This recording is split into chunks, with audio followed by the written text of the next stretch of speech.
పరోపకారి పాపన్న కథలు పాముకాటు. పాపన్న కొడుక్కు ఏడో మాసం నిండింది.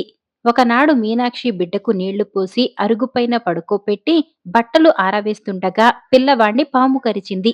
వాడు కెవ్వున అరచి మైకల్లో పడ్డాడు. ఆ ప్రాంతాల పాములు, మండ్రగబ్బలు, తేళ్లు మొదలైన విషజంతువులు జాస్తి. అందుచేత అవి తరచూ మనుషులను కాటు వేసేవి. అలా కాటు తిన్న మనుషులకు మంత్రం వేసే ఆయన ఒకడు ఒక గ్రామంలో ఆశ్రమం ఏర్పాటు చేసుకుని ఉంటూ ఉండేవాడు. ఆ ఆశ్రమం పేరు నాగాశ్రమం.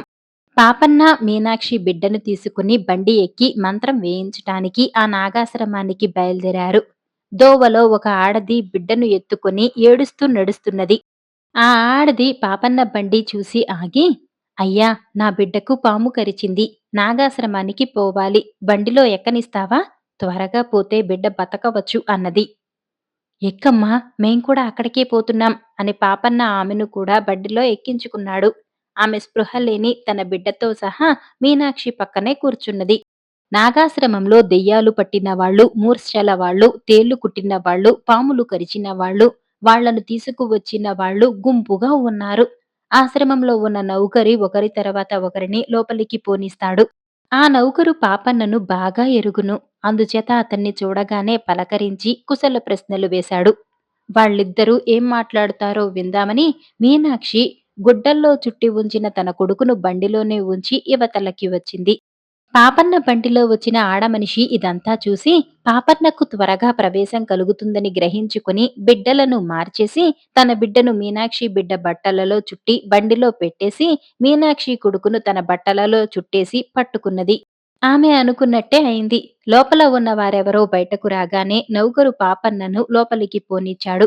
మీనాక్షి బండి దగ్గరకు పరిగెత్తుకు వచ్చి ఆడమనిషి బిడ్డ ఉన్న బట్టల చుట్టను తీసుకుని ఆ బిడ్డ తన బిడ్డే అనుకుని పాపన్న వెంట ఆశ్రమం లోపలికి వెళ్ళింది. మంత్రం వేసే ఆయన వాళ్ళు వచ్చిన పని అడిగాడు. పాపన్న తన కొడుక్కు ఉదయం పాము కరిచిందని చెప్పాడు. మంత్రం వేసే ఆయన పాపన్న పేరు, బిడ్డ పేరు, వారి జన్మ నక్షత్రాలు తెలుసుకుని మంత్రం వేసి, ఇక మీరు ఇంటికి వెళ్ళవచ్చు అన్నాడు. వాళ్ళు బయటకు రాగానే వారి వెంట బండిలో ఎక్కి వచ్చిన ఆడమనిషి ఆత్రంగా ఎదురు వచ్చి, అమ్మా, పొరపాటు జరిగింది. మీరు లోపలికి నా బిడ్డను ఎత్తుకు వెళ్లారు. ఏది, మంత్రం వేశారా? నా బిడ్డ బతికిందా అని అడుగుతూ తన బిడ్డ కోసం చేతులు చాచి మీనాక్షి చేతిలోని బిడ్డను తీసుకున్నది. ఈ మాటలు విని మీనాక్షి కంగారు పడింది.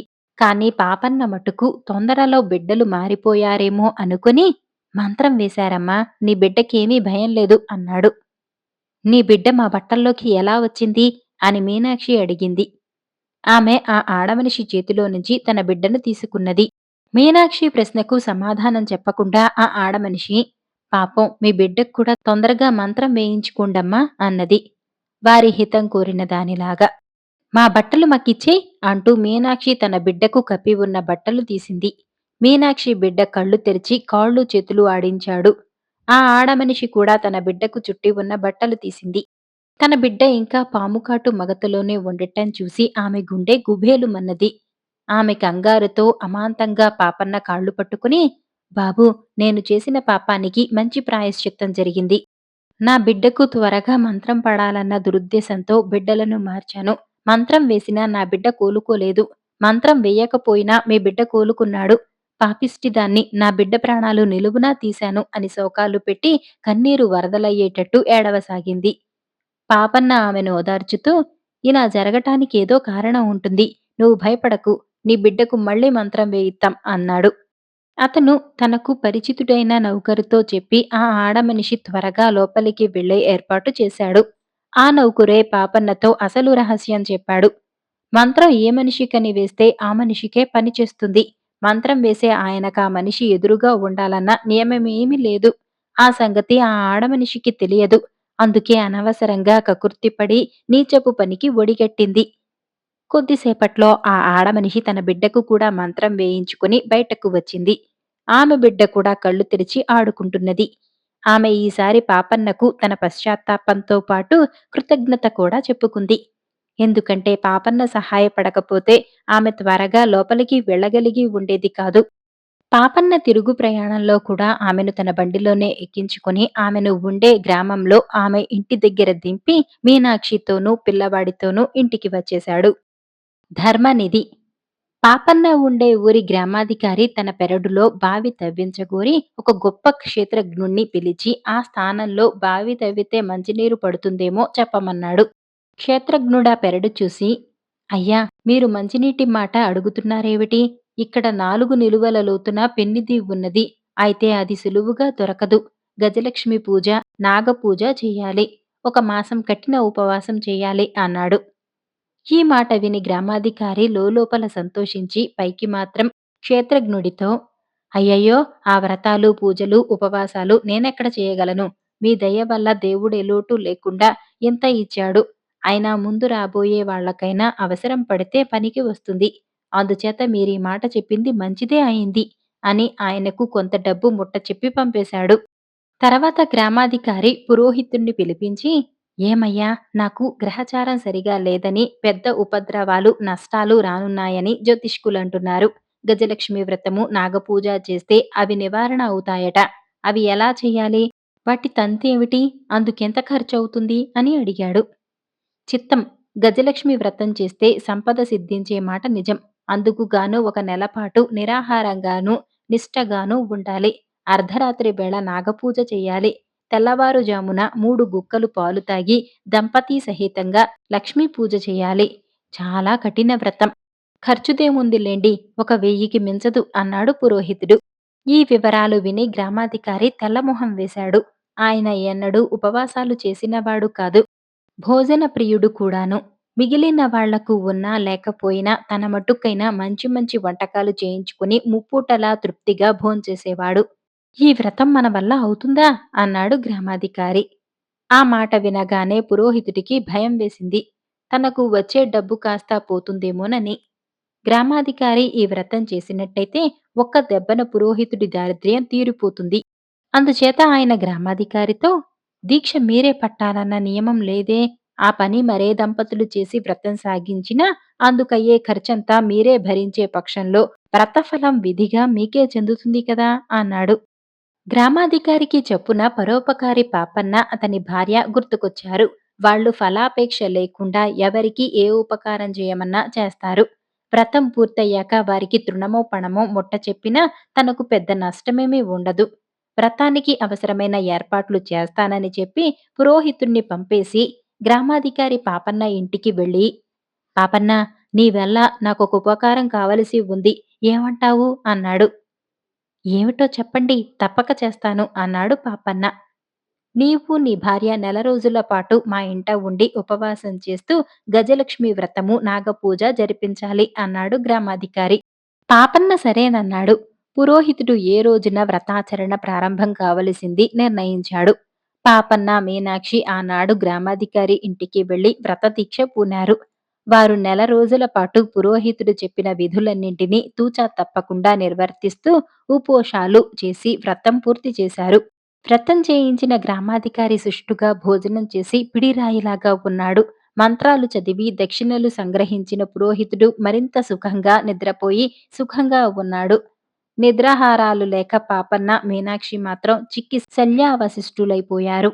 వ్రతం పూర్తయిన మీదట గ్రామాధికారి పాపన్నకు 10 రూపాయలు తాంబూలంలో పెట్టి ఇచ్చి పంపేశాడు. వెంటనే బావి తవ్వకం ప్రారంభమైంది. 3 నిలువుల లోతున తవ్వేదాకా అవసరమైనంత మంది కూలీలను నియోగించి ఆ తర్వాత ఇద్దరిని ఉంచి మిగిలిన వారిని పంపేశాడు గ్రామాధికారి. బావి 4 నిలువల లోతు వచ్చాక ఒకనాడు తవ్వేవాడి పలుగుకు కంగున ఏదో తగిలింది. వెంటనే గ్రామాధికారి కూలీ వాళ్లతో, నీరు పడకపోగా రాయి కూడా తగిలింది. ఇక మీరు పని మానేయవచ్చు అని వాళ్లను పంపేశాడు. తర్వాత తానే కష్టపడి తవ్వి ఇనప పెట్టెనొకదాన్ని పైకి తీశాడు. దాన్ని ఆయన ఆ రాత్రి శ్రమపడి ఇంట్లోకి తెచ్చాడు. పుట్టెడాశతో ఆయన దాని మూత తెరిచి చూసేసరికి కళ్ళు తిరిగిపోయాయి. దాన్నిండా రాళ్లే. ఎవరి వల్లనో లోపం జరిగి ఉంటుంది. అందుకే బంగారం దొరకటానికి బదులు రాళ్లు దొరికాయి. లోపం ఎవరు చేసి ఉంటారు? పురోహితుడు చెయ్యడు. చేయడం వల్ల అతనికి ఒరిగేదేమీ లేదు. పాపన్న, మీనాక్షి ఏదో లోపం చేసి ఉంటారు. ఎప్పుడో నిష్ఠాభంగమై ఉంటుంది. ఈ మాట అనుకుని గ్రామాధికారి పాపన్నను పిలిపించి, నీ మూలంగా సర్వనాశనమైంది. బోలెడంత డబ్బు పోసి వ్రతం చేయిస్తే ఫలితం దక్కకుండా పోయింది. నువ్వు నీ భార్య ఉపవాసాలు సరిగా చేయక దొంగ తిండి తిని ఉంటారు అని నిష్ఠూరాలాడాడు. మీరనేది ఏమిటో నాకర్థం కావటం లేదు. మేము పురోహితుడు చెప్పినదల్లా వెంట్రుక వాసి పొర్లు రాకుండా చేశాం. మీరేం వ్రత ఫలితం ఆశించారు? అది ఎలా దక్కకుండా పోయింది? అని పాపన్న అడిగాడు. ఇక ఏమీ దాచకుండా గ్రామాధికారి పాపన్నకు అంతా చెప్పేసి, ఆ క్షేత్రజ్ఞుడు చెప్పినట్టే 4 నిలువుల లోతున ఈ పెట్టె దొరికింది. దానిలో నిధి ఉంటుందని ఆయన అన్నాడు. ఏముందో నువ్వే చూడు అన్నాడు. పాపన్న పెట్టె మూత తెరిచి చూసి అందులో ఉన్నది బంగారమే అన్నాడు. గ్రామాధికారి ఆత్రంగా వచ్చి చూశాడు. ఆయనకు పెట్టె నిండా రాళ్లే కనపడ్డాయి. చేసిన మోసం చాలక నన్ను భ్రమ పెడుతున్నావు కూడానా? బంగారమైతే మీ ఇంటికి పట్టుకుపో అన్నాడాయన. మీకక్కర్లేకపోతే అలాగే ఇప్పించండి అంటూ పాపన్న ఆ పెట్టెను తన ఇంటికి తీసుకుపోయి తనకు నిధి దొరికిందని, దాన్ని ధర్మకార్యాలకు వినియోగించవలసిందని రాజుగారికి కబురు చేశాడు. రాజోద్యోగులు వచ్చి ఆ పెట్టెను మోయించుకుపోయారు. తర్వాత రాజుగారు పాపన్నకు మంచి బహుమానము, యోగ్యతా పత్రము పంపాడు. ఇదంతా తెలిసి గ్రామాధికారి తనకు డబ్బు దొరక్కపోగా కీర్తి అయినా దొరికింది కాదే అని చాలా విచారించాడు. కరువు కాటకాలు. ఒకసారి పాపన్న నివసించే దేశంలో పెద్ద కరువు ఏర్పడింది. వానలు కురవలేదు. పంటలు పండలేదు. కరువు నివారణ కోసమై రాజుగారు బావులను మరింత లోతుగా తవ్వించాడు. అందువల్ల లాభం లేకపోయింది. బొక్కసంలో ధనం ఉన్న మేరకు దూరదేశాల నుంచి ఆహార ధాన్యాలను తెప్పించి ప్రజలకు పంచిపెట్టించాడు. బొక్కసం కూడా ఖాళీ అయింది. ఈ సమయంలో ఒకనాటి తెల్లవారుజామున పాపన్నకొక చిత్రమైన కల వచ్చింది. అందులో పాపన్నకు రాజుగారు కనిపించి తూర్పుగా కనపడే కొండలను చూపిస్తూ ఆ కొండలలో ఎక్కడో ధనరాశులున్నాయని మా కులదేవత చెప్పింది. ఆ ధనం గురించి తెలుసుకురమ్మని భటులను పంపితే ఒక్కరూ తిరిగి రాలేదు. ప్రజలు మాడి చస్తుంటే ఏమీ చేయలేకుండా చూస్తూ కూర్చోటం బాధగా ఉన్నది. ఆ ధనం సంగతి తెలుసుకుని వచ్చేవారెవరూ కనిపించరు. కాస్త నీవా పని చేస్తావా అని అడిగాడు. అంతకంటే నా ప్రభూ, ఇప్పుడే బయలుదేరతాను అని పాపన్న అంటుండగా పాపన్నకు మెలకువ వచ్చింది. తనకు వచ్చిన కలను తలుచుకుని పాపన్న చాలా ఆశ్చర్యపడ్డాడు. అది ఇంకా కళ్లకు కట్టినట్టే ఉన్నది. పాపన్న రాజు వద్దకు వెళ్లి స్వప్న వృత్తాంతం చెబుదామనుకున్నాడు కాని కల వాస్తవమో కాదో ముందుగా తెలుసుకోవటం మంచిదని అతనికి అనిపించింది. అందుచేత పాపన్న ఎవరికీ చెప్పకుండా ఇంటి నుంచి బయలుదేరి తూర్పుగా ప్రయాణమయ్యాడు. అతను తూర్పు కొండల ఏవతల అరణ్య ప్రదేశం గుండా పోయేటప్పుడు అక్కడ గ్రామంలో నివసించేవారు ఆ కొండలలోకి ఎవరూ వెళ్లరని, వెళ్ళిన వారెవరూ తిరిగి రారని, ఒకప్పుడు కొందరు రాజభటులు అటుగా వెళ్లి మరి తిరిగి రాలేదని చెప్పారు. ఈ మాటలు విన్న మీదట పాపన్నకు తన కలలో కొంత నిజం ఉన్నట్టే తోచి ముందుకు వెళ్లాలనే నిశ్చయం మరింత దృఢమైంది. ముందుకు పోతున్న కొద్దీ అరణ్యం కీకారణ్యమైంది. అటువంటి ప్రాంతంలో నడుస్తుండగా హఠాత్తుగా ఒక మనిషి పాపన్న దారిలో అడ్డంగా ప్రత్యక్షమై, మీరా పాపన్న గారు? ఇంకెవరో అనుకున్నాను. ఏమిటిలా అరణ్యంలోకి వస్తున్నారు? అని అడిగాడు. పాపన్న ఆ మనిషిని గుర్తుపట్టాడు. ఆ మనిషి ఒక దొంగ. లోగడ పాపన్న ద్వారా చికిత్స పొంది రక్షించబడినవాడు. పాపన్న అతనితో తన కల గురించి చెప్పి, జనం తిండికి అల్లాడిపోతున్నారు. కొండల్లో ఆ ధనం ఎక్కడ ఉన్నది వెతకటానికి నువ్వు సహాయం చేస్తావా? అని అడిగాడు. అది సాధ్యమయ్యే పని కాదే. ఇది భయంకరమైన ప్రదేశం. ఇక్కడికెవరూ రాకూడదు.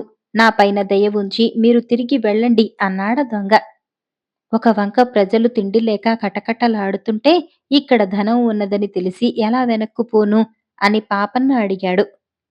బాబూ, అలాంటి దయాదాక్షిణ్యాలకిక్కడ చోటు లేదు. మీరు దయచేసి వెళ్ళిపోండి అన్నాడు దొంగ. ఇంతలో మరొక మనిషి ఎటునుంచో వచ్చి, ఎవడు వీడు? ఇక్కడికేం పని మీద వచ్చాడు? చేతులు కాళ్ళు కట్టి ఈడ్చుకుపోక నిలబడి వీడితో మాట్లాడుతున్నావేమిటి? అని దొంగతో అన్నాడు. వాడు కూడా దొంగల ముఠాకు చెందినవాడే. వాడితో మొదటి దొంగ రహస్యంగా పాపన్న గురించి చెప్పి, ఏం చేద్దాం అని సలహా అడిగాడు. మన నాయకుడి దగ్గరకు తీసుకుపోదాం అన్నాడు రెండో దొంగ.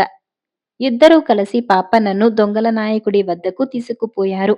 మొదటి దొంగ తమ నాయకుడి చెవిలో రహస్యంగా పాపన్న ఒకప్పుడు తనకు చేసిన ఉపకారం గురించి చెప్పాడు.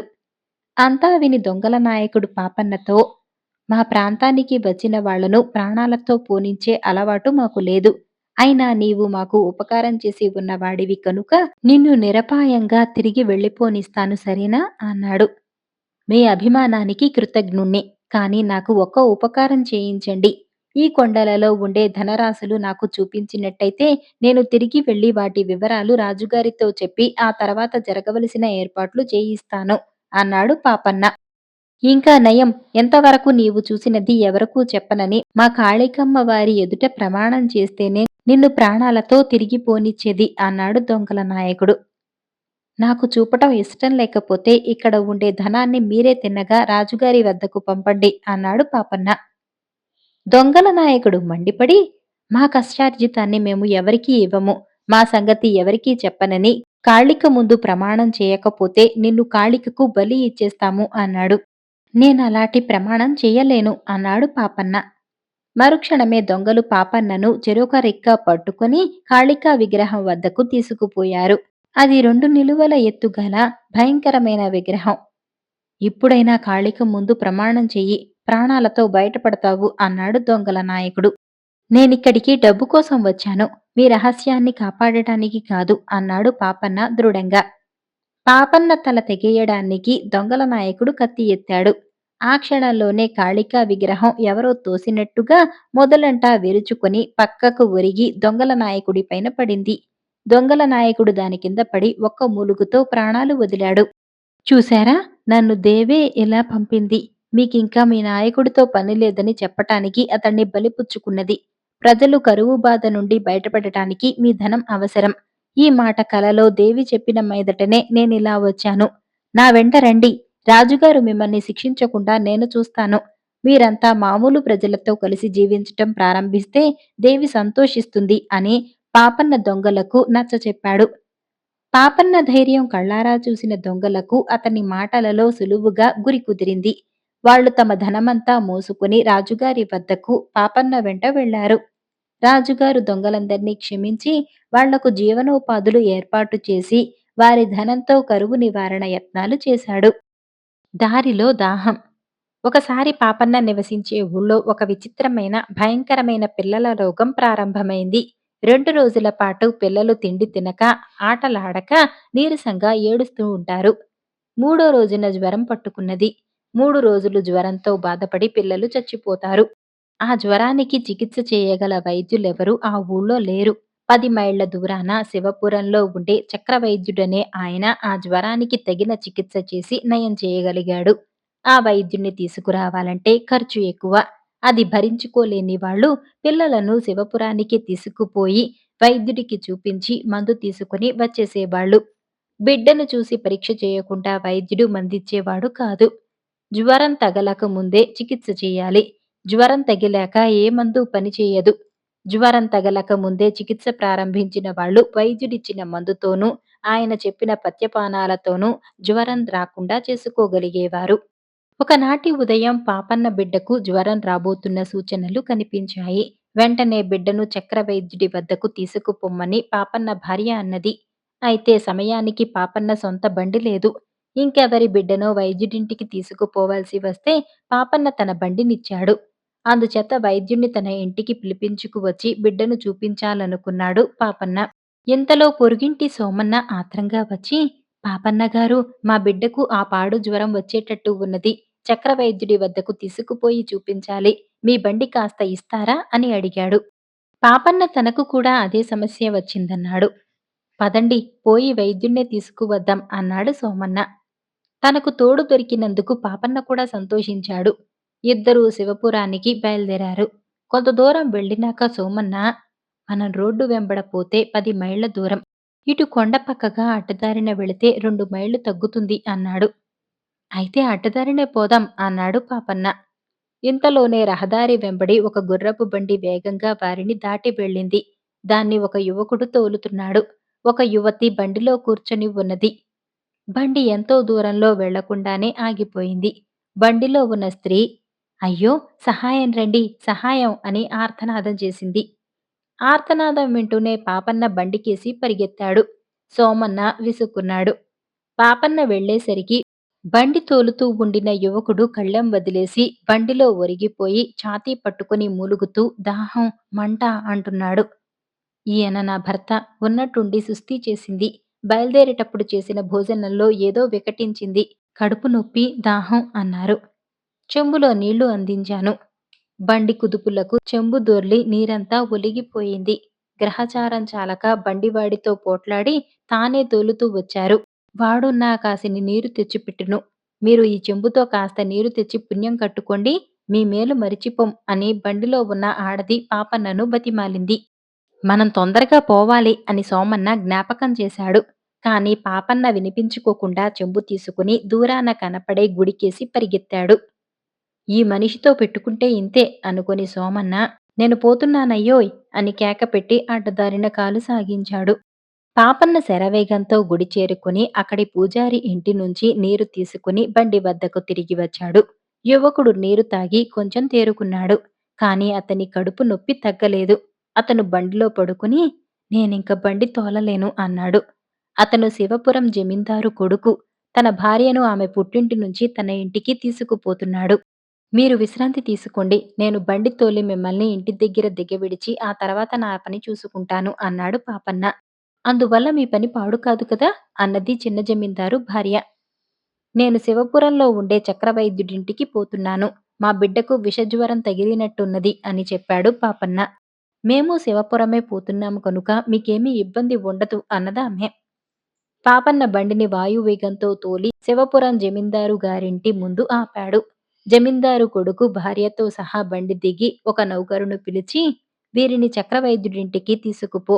వైద్యుణ్ణి వీరి వెంట వీరి ఊరికి తీసుకుపోయి అక్కడి పని పూర్తి అయినాక తిరిగి వైద్యుణ్ణి ఇంటి దగ్గర దించిరా అని పురమాయించాడు.